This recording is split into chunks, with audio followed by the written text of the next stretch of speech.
escravos, quer livres, e a todos nós foi dado beber de um só Espírito. Beber de um só Espírito. Verso 14, vamos juntos? Porque também o corpo não é um só membro.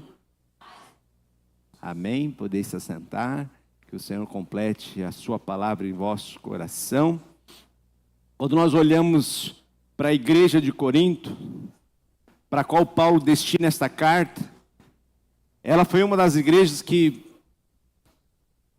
mais nós vemos ali questões de moralidade, mais problemas na questão da sua ortodoxia, na questão da sua teologia, sobre a questão da ressurreição. Paulo vai falar sobre isso. Paulo vai falar como a igreja deveria funcionar, porque havia ali muitos problemas, principalmente sobre a questão dos dons. Do capítulo 12 ao capítulo 14, Paulo dá ênfase sobre a questão dos dons espirituais. Atualmente, quando nós falamos de dons espirituais, alguns crentes, nós vamos ter aí pelo menos três ou quatro grupos de pessoas que vão se diferenciar sobre a questão dos dons. Alguns vão ser cessacionistas, vai dizer que os dons espirituais que Paulo escreve aqui, eles cessaram. Eles não servem mais para esse tempo. Era para o tempo dos apóstolos e não são para os dias de hoje. Esse mesmo grupo, provavelmente aqueles que mudaram de opinião ou têm dúvidas sobre isso, talvez, vão dizer que não é que cessaram alguns dons, né? E fazem como os liberais faziam, ou os críticos textuais fazem, separando, dizendo assim, esse texto é válido, esse texto aqui não vale. Esse texto aqui é do tempo antigo, do tempo de hoje, esse texto não vale mais. Eles fazem mais ou menos isso, dizendo, não, esse dom não serve mais, esse dom foi para aquele tempo, não para os dias de hoje. Existe um outro grupo de pessoas que são ignorantes em relação aos dons. Paulo vai falar sobre eles, não sou eu que estou dizendo. 1 Coríntios 12, 1, Paulo chama esse grupo de ignorantes. Ele diz assim, 1 Coríntios 12, verso 1. Paulo vai escrever dizendo assim, vamos juntos? A respeito dos dons espirituais, não quero, irmãos, que sejais ignorantes. Pode ser, então, que havia um grupo de ignorantes a respeito da questão dos dons. E existe também um outro grupo, um grupo da qual advogam o uso dos dons, conforme Paulo descreve na sua lista aqui em 1 Coríntios, capítulo 12 em diante, em Romanos, em Efésios também.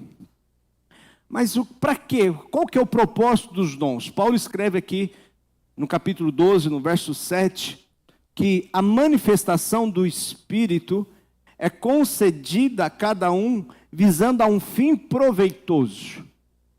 Se nós cremos nos dons, os dons espirituais, eles servem, então, Deus nos concede a cada crente o dom e os dons, para que ele seja com um fim proveitoso.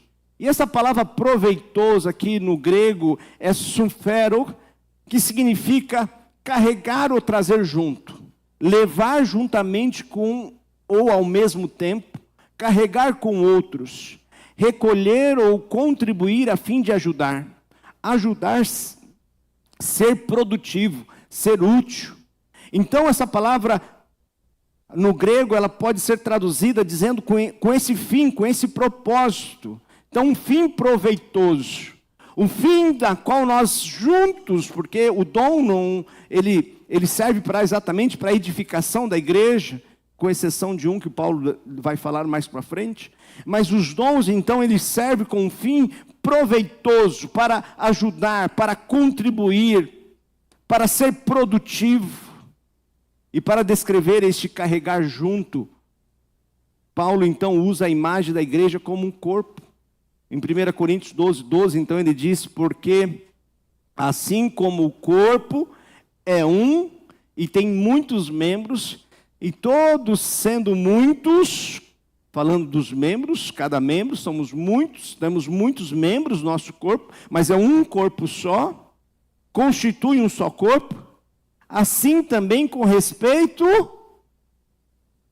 a quem? Olha que interessante aqui. Ele conclui o verso 12, dizendo então, assim também com respeito a Cristo. De uma forma intencional. Porque mais para frente nós vamos entender que Cristo, ele está se referindo, conforme diz o verso 28, fica claro que ele se refere à igreja.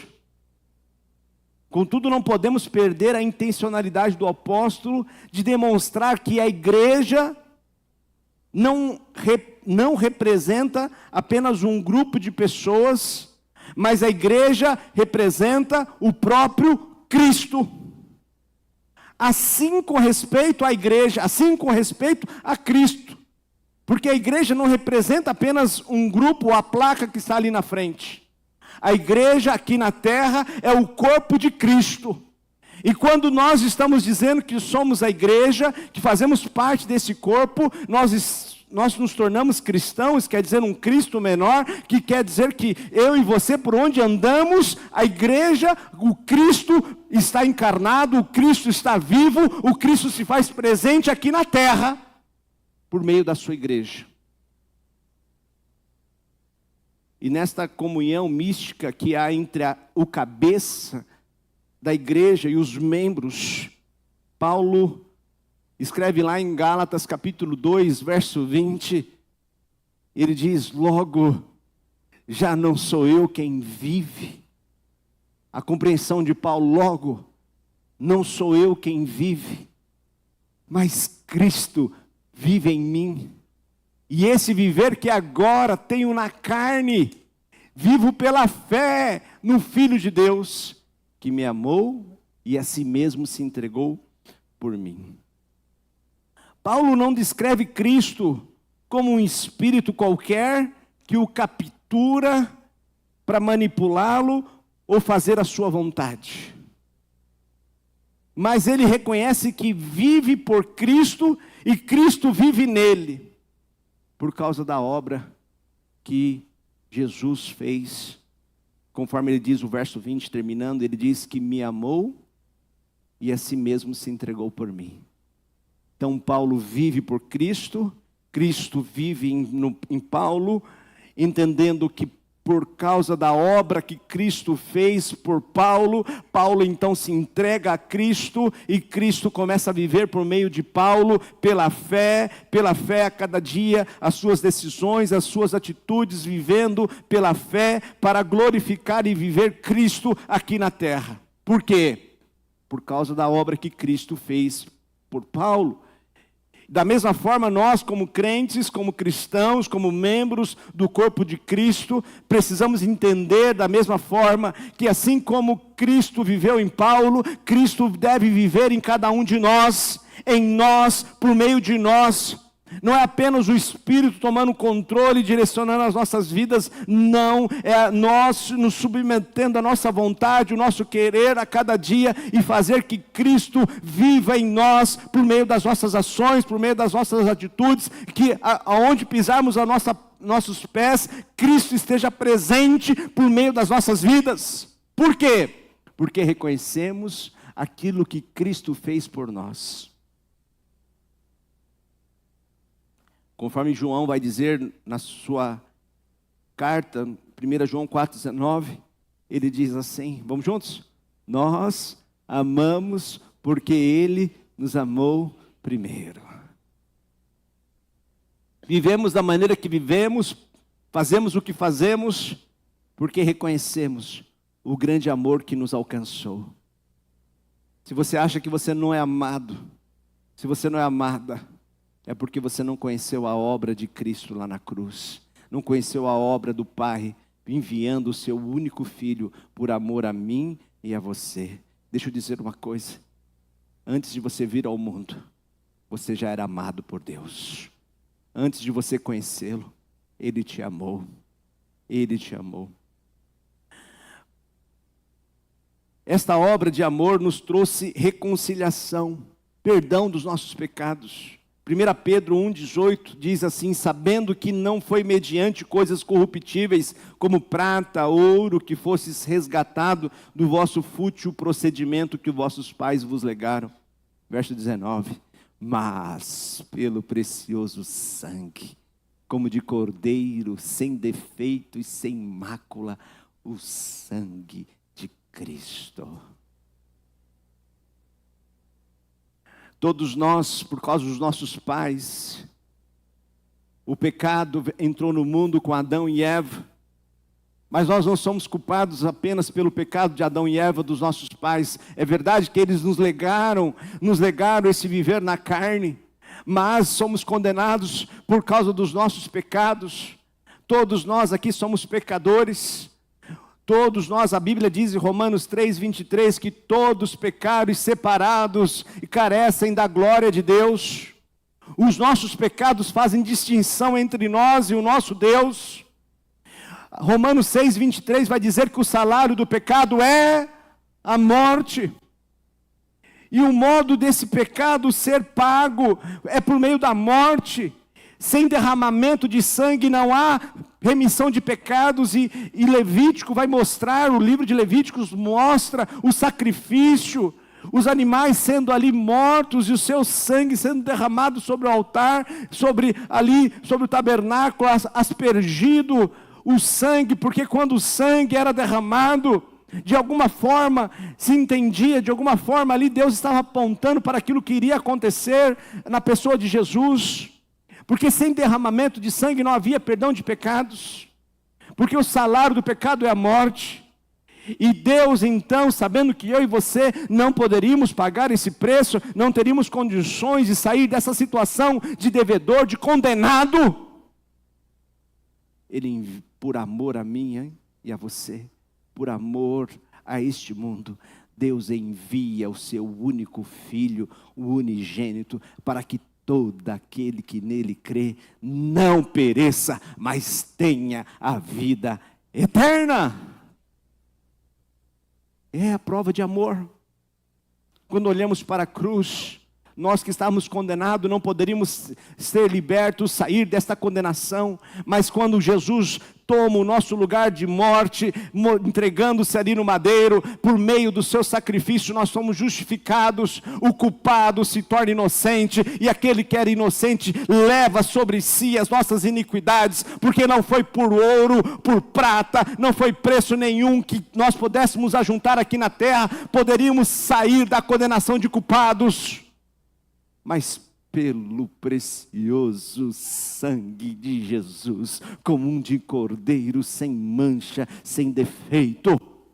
É por isso que o sacrifício dele vale até hoje, porque o sacrifício de Jesus foi pleno, foi completo, foi perfeito, porque Jesus não tinha pecado, não tinha defeito, o cordeiro era perfeito, o cordeiro era santo, e o seu sacrifício, ele foi moído, foi pisado, foi chicoteado, foi ali maltratado, porque sobre as suas pisaduras somos curados. Assim como o sangue passa por todos os membros do nosso corpo, todos os nossos membros do nosso corpo, as nossas células sanguíneas estão passando por eles. Se você cortar alguma parte do seu corpo, ali vai ter, essas células vão demonstrar que estão ali presentes, porque eles estão circulando em todos, estão conectados em todos, nossos membros estão conectados, e o nosso sangue está fluindo. Da mesma forma, o que nos une como um corpo é o sangue de Jesus. Assim como o sangue passa por todos os membros do corpo, você só fará parte do corpo de Cristo se fores resgatado do vosso fútil procedimento pelo precioso sangue de Jesus. Se hoje você se arrepender dos seus pecados e com fé receber e permitir que este sangue te limpe, te purifique, ele vai fazer que você entre neste corpo, faça que você uma nova criatura e se torne membro do corpo, do seu próprio corpo, do corpo de Cristo, que é a igreja. Para fazer parte do corpo, você precisa ser salvo. E como podemos ser salvos? Como uma pessoa pode ser salva? O que ela precisa fazer para ser salva? Paulo, então, escrevendo em Gálatas 2:20, ele diz: logo já não sou eu quem vive, mas Cristo vive em mim. E esse viver que agora tenho na carne, ele diz, vivo pela fé no Filho de Deus. Se antes Paulo confiava em si mesmo, confiava na sua religião, no seu conhecimento, na sua moral, tudo isso, quando ele deposita sua fé em Cristo, ele reconhece que era lixo, que não valia nada. Em Filipenses capítulo 3, verso 7, Paulo nos conta, ele diz assim que no passado, todas essas coisas valiam muito para mim.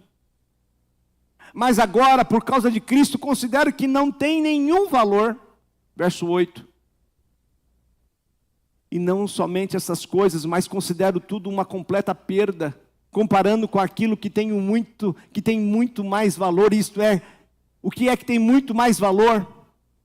O que é que tem muito mais valor? Paulo está nos ensinando, isto é, conhecer completamente Cristo Jesus, o meu Senhor. Eu joguei tudo isso fora como se fosse lixo, a fim de poder ganhar o quê?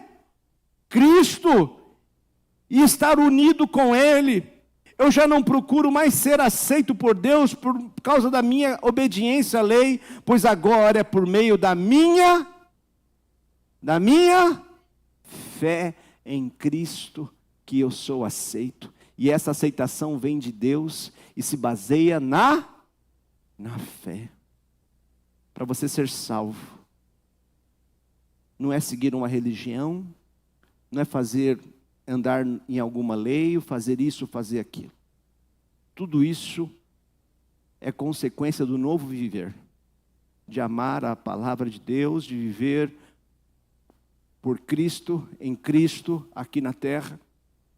Mas nada disso nos garante o céu, uma nova vida.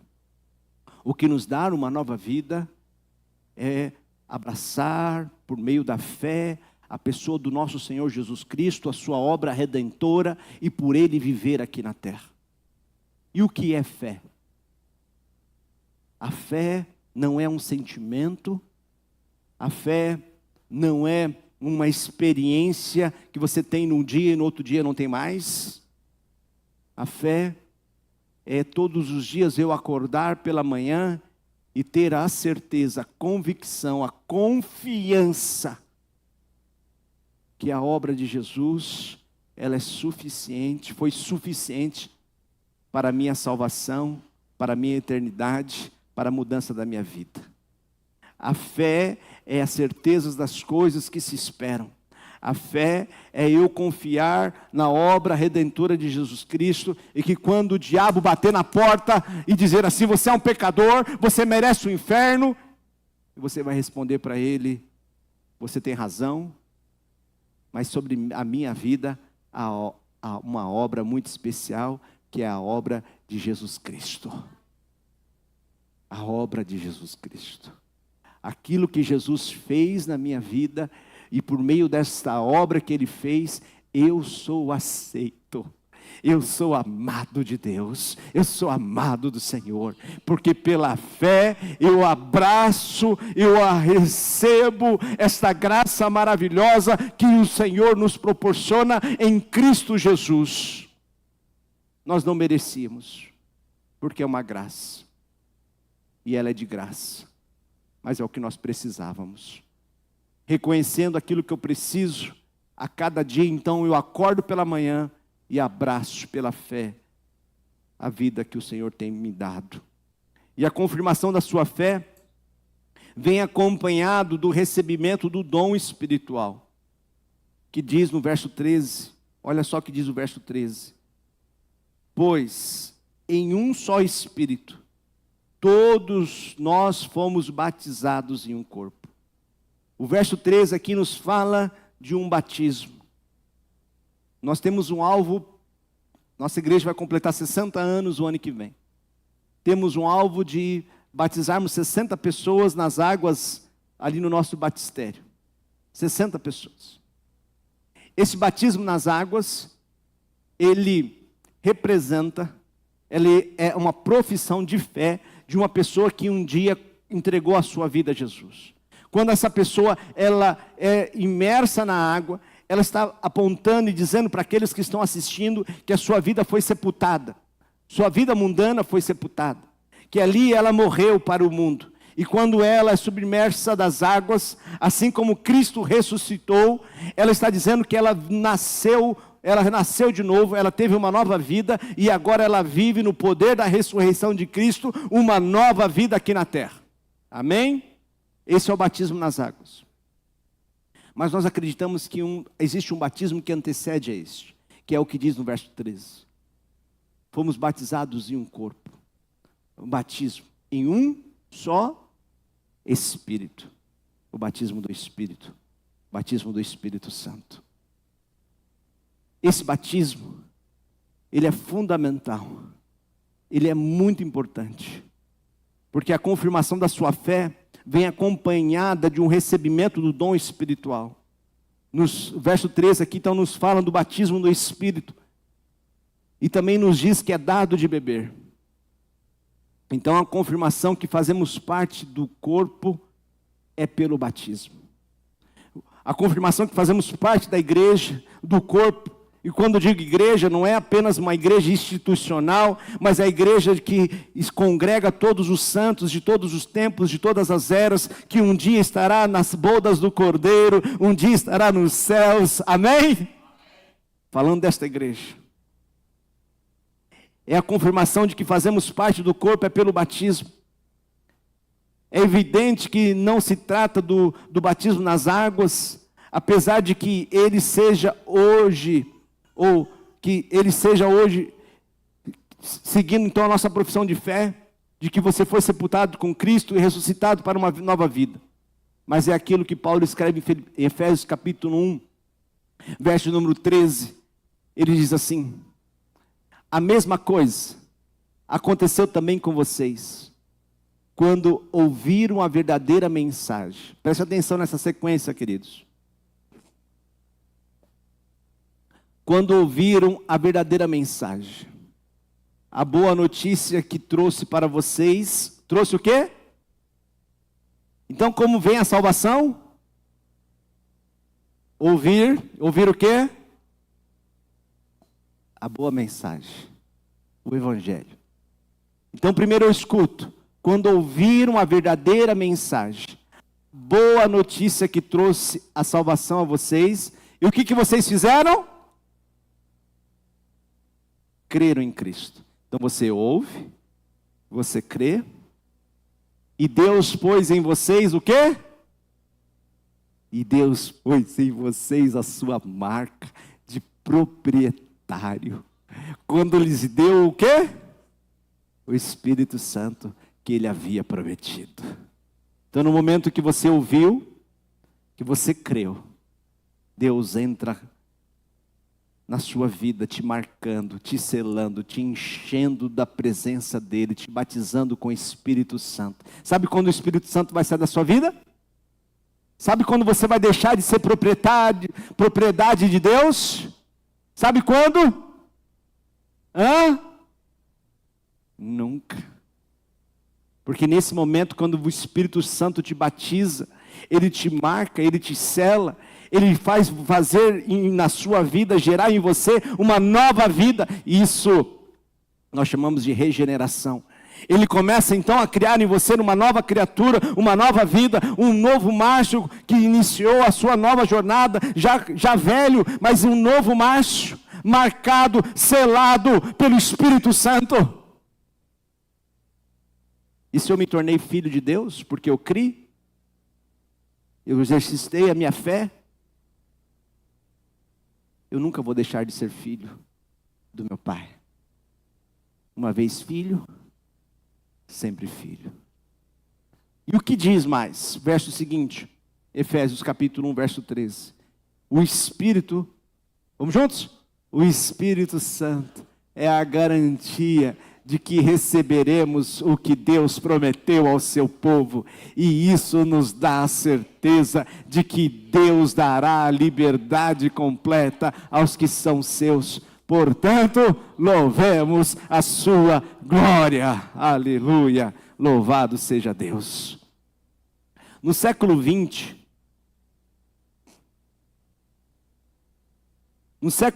muitas igrejas começaram cultos para buscar o Espírito.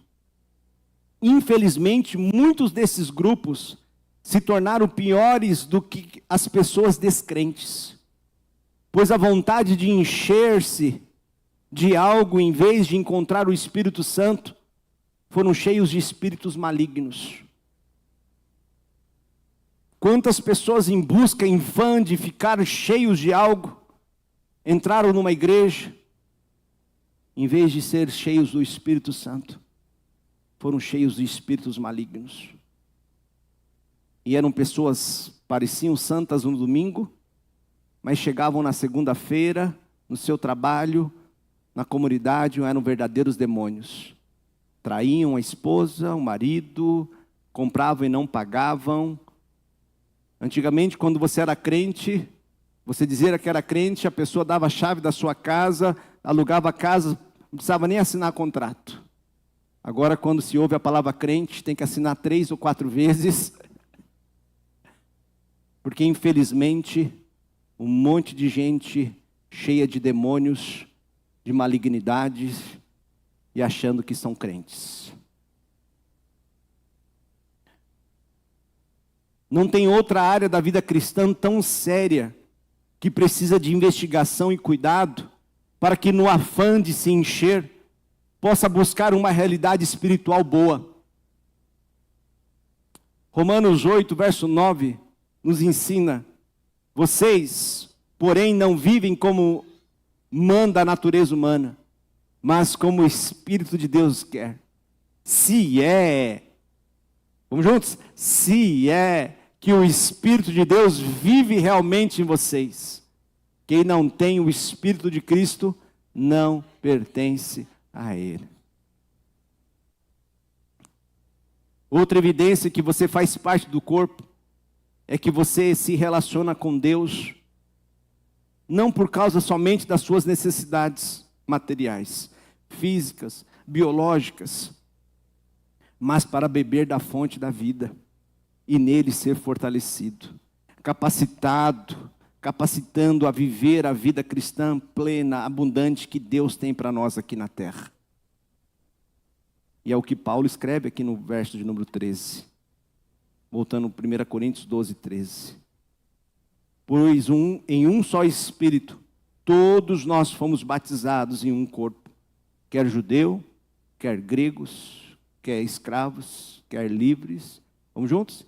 E a todos nós foi dado beber. É evidente que aqui ele já não fala mais, ele fala de beber, então provavelmente ele deixou de falar do batismo, porque o batismo não é beber. A palavra batismo no grego é imergir, não é? É imergir, ser mergulhado. Por isso que o batismo ele deve ser por imersão. O batismo nas águas é por imersão. Então ele termina o verso 13 dizendo: e a todos nós foi dado beber em um só Espírito. É evidente que ao falar de beber, ele deixou de falar de batismo. Alguns vão apontar para a ceia do Senhor. E é muito importante que você que é um crente, e você já cumpriu a primeira ordenança de ser batizado, você cumpra a ordenança da ceia do Senhor. Aqui nós regularmente, todo primeiro domingo, de manhã ou à noite, nós celebramos a ceia do Senhor. Contudo, penso ser mais adequado olhar para esse texto e entender como aquela refeição, aquela bebida diária que precisamos para manter o nosso físico em bom funcionamento. Se eu ficar algumas horas sem beber água, meu corpo vai desfalecendo. Se eu ficar alguns dias sem se alimentar, sem beber água, eu vou ficar muito fraco para fazer as minhas atividades regulares. Então, quando nós olhamos aqui, todos nós foi dado de beber um só Espírito. Penso eu que assim, para manter o nosso físico em bom funcionamento, para manter uma vida espiritual saudável, precisamos todos os dias beber da fonte da vida. Todos os dias, eu e você, precisamos beber deste Espírito. Todos os dias, precisamos nos alimentar da pessoa do nosso Senhor Jesus, alimentarmos do seu Santo Espírito, a cada dia bebermos todos os dias, todos os dias, todos os dias. Efésios 5, verso 18, Paulo nos ajuda a sustentar essa possibilidade. Ele diz assim, vamos juntos? E não vos embriagueis com vinho, no qual há dissolução, mas enchei-vos do Espírito Santo. Ah, queridos irmãos, quando o crente está cheio do Espírito Santo, ele não sente falta de nada.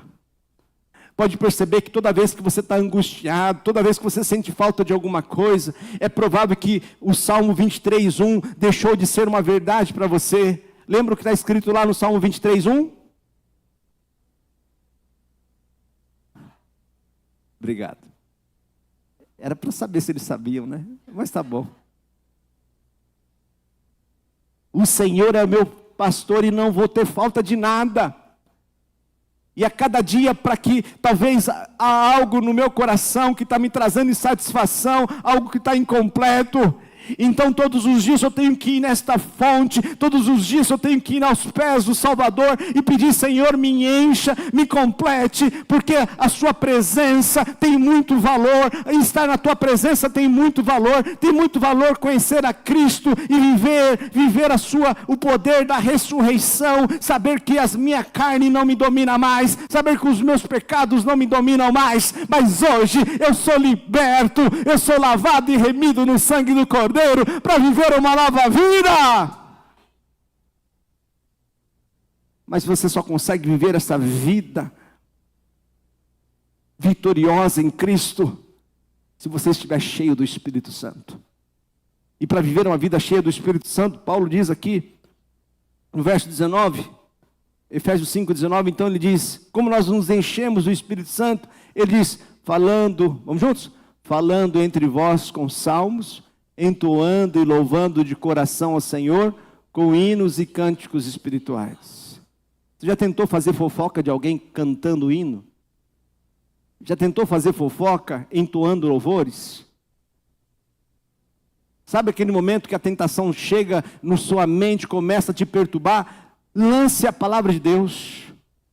Eu lembro que no meu primeiro ano de seminário, eu tinha um professor que dizia assim, quando você lê a Bíblia na sua casa, leia em voz alta. Leia em voz alta, que até os vizinhos, os demônios escutem. Leia em voz alta, entoe e encha a sua casa da palavra de Deus. Comece a ler a Bíblia, comece a orar, comece a cantar, comece a falar das palavras espirituais, cânticos espirituais. Verso 20, o que mais? Como nós nos enchemos do Espírito Santo? Vamos juntos? Dando sempre graças por tudo, e nosso Deus e Pai, em nome do nosso Senhor Jesus Cristo.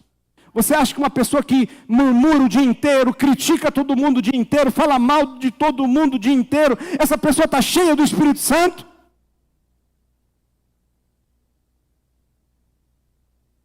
Então, queridos, para que nós possamos estar cheios do Espírito Santo, precisamos desenvolver uma atitude de gratidão, a cada dia reconhecer que tudo está no controle do Senhor. Ele não perdeu o controle da sua vida, não. Spurgeon dizia que há uma cantiga que está sendo cantada no inferno, que se chama murmuração. O inferno está lotado de murmuradores, mas os céus estão cheios de adoradores. Então cante, então louve, então adore. Encontre no seu coração motivos de agradecimento, de gratitude, de gratidão. Faça um diário que todo dia você coloque uma ou duas frases de gratidão. Hoje eu sou grato. Hoje eu sou grato. Hoje eu sou grato. E a cada dia você vai encontrando motivos de gratidão, cada dia você vai entoando louvores ao Senhor, que a cada dia você vai agradecendo ao Senhor e reconhecendo que nada foge ao controle do nosso Deus.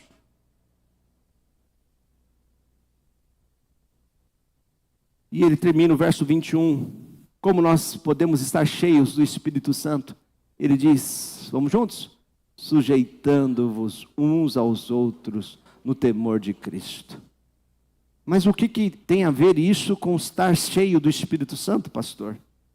Qual que é a conexão de estar sujeito uns aos outros e estar cheios do Espírito Santo?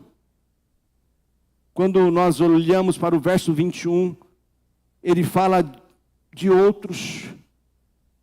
E como este relacionamento com outros engloba o nosso procedimento de enchimento. Lendo então 1 Coríntios capítulo 12, verso 14.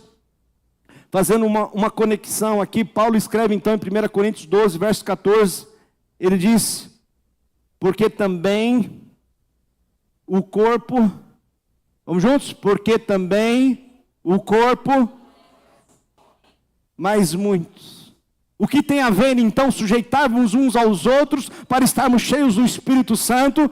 Porque o nosso corpo, porque o corpo em qual fazemos parte, no qual nós somos membros, é formado de mais pessoas, de muitas outras pessoas. E se olharmos para o nosso corpo, se um dia alguém pisar no seu pezinho, no seu dedinho, e o seu dedinho ficar quebrado, você vai sentir dor a todo momento que você andar. E essa dor vai irradiar para a sua perna. E aquilo vai te incomodar na sua cabeça. E o seu dia vai ser ruim, sim ou não? Então cada membro do seu corpo é muito importante, que quando um membro do seu corpo está sofrendo, está machucado, o seu corpo não está funcionando bem, não está saudável, isso quer dizer então que vai interferir para que a sua vida seja plena, completa, cheia.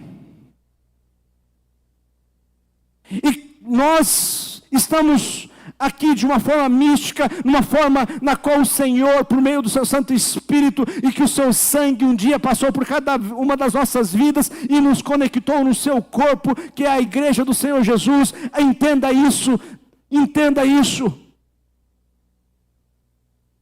Que cada pessoa que faz parte da igreja do Senhor Jesus, ela é muito importante. Porque quando um membro sofre, todo o corpo sofre. Queridos, vivemos num situs leben, num espírito do nosso tempo tão individualista, tão maléfico, tão demoníaco, que tem igrejas que ensinam que é importante você ser feliz e que o resto das pessoas se explodam. Não é assim? O importante é que você seja feliz, que você prospere, que você tenha fama, que você cresça. Mas essa não é a mensagem de Jesus. Jesus veio salvar uma igreja. Ele morreu por uma igreja. E fez desta igreja o seu corpo. E cada pessoa do corpo de Cristo é importante. Porque quando um membro está sofrendo, todo o corpo fica machucado. Todo o corpo sofre. E o que tem a ver então, para que nós possamos estar cheios do Espírito Santo, cheios e plenos do Senhor? Essas igrejas que ensinam isso e falam assim, você vem e está cheio do Espírito, você vai bombar, você vai vencer. Mas não importa o que os outros pensam. Se você está machucando, ferindo outras pessoas, isso não é igreja. Isso é qualquer outra coisa, mas não é igreja. Isso é um espírito demoníaco. Individualismo, que ele quer ser maior do que os outros. Mas quando nós estamos cheios do Espírito, isso quer dizer que o corpo está saudável. Isso quer dizer que o corpo está funcionando como deveria funcionar. Todos estão vivendo para o louvor da glória do Senhor. Porque quando um membro sofre, todos sofrem. Mas quando um membro se alegra, o que diz o texto? Vamos lá? 1 Coríntios 12, verso de número 25, ele diz: para que não haja divisão no corpo, pelo contrário, compele os membros com igual cuidado em favor uns dos outros, de maneira que se um membro sofre, todos sofrem com ele. E se um deles é honrado, com eles todos se regozijem, todos se alegrem. Ora, verso 27, vamos juntos? Verso 27. Ora, vós sois o corpo de Cristo, individualmente membros desse corpo. Gente boa, se você foi comprado, lavado no sangue do Cordeiro, e você faz parte desta igreja, e você está em sofrimento, deixa eu dizer uma coisa para você. Você não está sofrendo sozinho. E o pior, que tem muita gente que vai nesta onda demoníaca e acaba se isolando, fugindo. Deixa eu dizer uma coisa para você. Se você é igreja, faz parte da igreja de Jesus, eu não estou dizendo apenas da cidade de Júlia, mas se você faz parte de uma igreja, da igreja do Senhor, faz parte do corpo, é muito importante que você esteja saudável. E se você está sofrendo com dor, por mais que você tente se isolar, se esconder, sem a tua presença no corpo, se esquivando, fugindo, querendo sofrer sozinho a sua dor, você está influenciando toda a igreja do Senhor Jesus. Então não sofra sozinho. Não sofra sozinho. Procure os seus irmãos, procure a sua família da fé. Porque você não está sozinho aqui na terra. E quando chegar lá no céu, não tem como você se esconder e ficar sozinho lá também. Porque somos membros, somos corpo de Cristo aqui na terra. E quando você se alegrar, ei, presta atenção, pode me chamar. Quando aquela bênção chegar, quando aquela bênção chegar, eu quero estar junto com você também. Amém? Amém? Mesmo que você vá para a Disney e depois me chama só para ver as fotos, mas eu quero me alegrar com você também. Amém? Ah, queridos irmãos, se você não se importa com outros membros de sua igreja além de você mesmo, talvez você não seja salvo. Pois como fazer parte de um corpo, e se tem algum membro sofrendo, e eu ser indiferente com a sua dor? Ou ele não é membro mesmo do corpo? Não faz parte do mesmo corpo que eu faço? Alguém está errado nisso, ou é ele que não faz parte do corpo, ou eu que não faço parte do corpo, pois eu não estou sentindo a sua dor.